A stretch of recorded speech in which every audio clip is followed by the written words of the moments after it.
নমস্কাৰ বন্ধুসকল, স্বাগতম জনাইছো এমবি ব্লগৰ অন্য এটা ভিডিঅ' লৈ।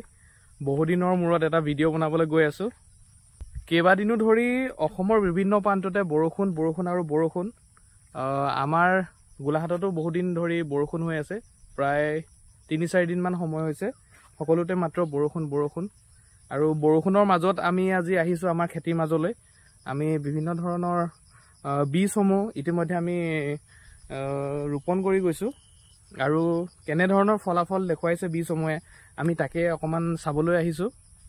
আৰু কিছুমান আমি খেতি লগাই থৈছো, যেনে অমিতা খেতি, আমাৰ জলকীয়া খেতি, সেইসমূহ আমি চাবলৈ আহিছো। কেনেকুৱা হৈছে আমি আপোনালোকক অকমান দেখুৱাব বিচাৰিছো।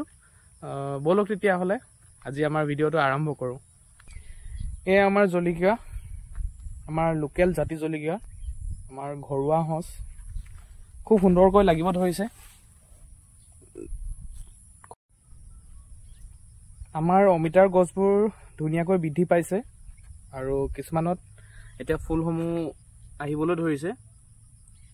আৰু তাৰ মাজে মাজে এফালে জলকীয়া লগাই থৈছো অলপ কৰি। আৰু এজোপা দুজোপাকৈ কিছুমানত কলিও আহিছে অমিতা গছসমূহ। কিছুমানত ফুল আহিছে, কিছুমানত কলি আহিছে। আৰু এইখিনিত আমি এনেধৰণে জিকাক বীজসমূহ দিছো। আপোনালোকে যোৱাবাৰৰ জিকাৰ ভিডিঅ'টোত আমাক যথেষ্ট মৰম দেখুৱাইছে। আমাৰ 21,000ৰো অধিক ভিউ ইতিমধ্যে আমাৰ ভিডিঅ'টোত হৈ গৈছে। আৰু এইফালে আমি আমাৰ আদা খেতি লগাই থৈছো। আমাৰ আদাখিনি লাহে লাহে এজোপা দুজোপাকৈ মানে গজালি মেলিব ধৰিছে। যোৱাবাৰতকৈ এবাৰ কিছু পলম হৈছে আমাৰ আদা খেতি। আশা কৰিছো খুব সোনকালে আমাৰ গজালিবোৰ ওলাব। বন্ধুসকল, এইবাৰ আমি আহিছো আমাৰ টেঙা খেতিৰ মাজলৈ। আপোনালোকক দেখুৱাব বিচাৰিছো আমাৰ টেঙাসমূহৰ উৎপাদন, আমি কেনেধৰণে টেঙা গছসমূহ ৰাখিছো। বন্ধুসকল, আপোনালোকক আমাৰ টেঙাৰ উৎপাদন দেখুৱাইছো আৰু টেঙাৰ গছসমূহ খুব সুন্দৰ।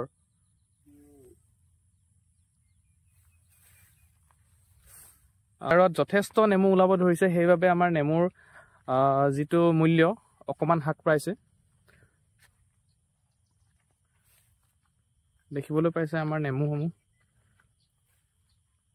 একেবাৰে ডাল ভৰি লাগি আছে। তো বন্ধুসকল, আপোনালোকক দেখুৱালো আমাৰ এই বছৰৰ খেতিৰ প্ৰস্তুতি কেনেধৰণে আমি খেতিসমূহ আগবঢ়াইছো, কিমানখিনি কৰিব পাৰিছো, কিমানখিনি নাই।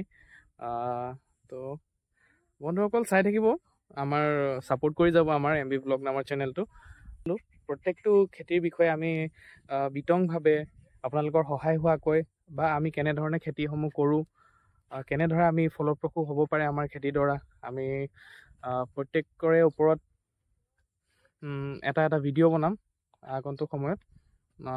চাই থাকিব আৰু যদি ভিডিঅ'টো চাই ভাল লাগিল তেতিয়া আমাৰ চেনেলটো ছাবস্ক্ৰাইব কৰি দিব।